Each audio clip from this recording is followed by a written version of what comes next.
Граѓаните и други инвеститори да не фрлаат пари во празно и да не се впуштаат во градење објекти на диво, бидејќи сите ќе бидат урнати. Времето на дивоградбите заврши на 31 декември минатата година. Од тогаш наваму, ниту еден објект ќе нема шанси да биде озаконет, изјави министерот за транспорт Благој Бочварски.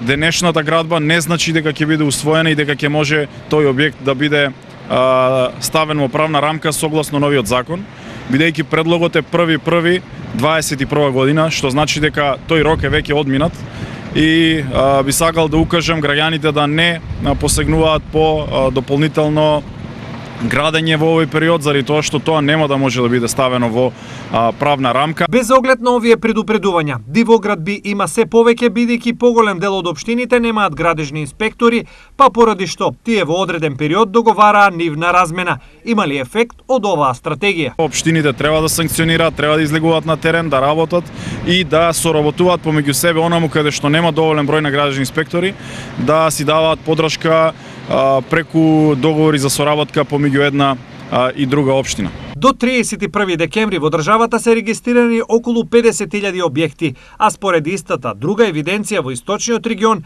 има од 5 до 6.000 дивоградби.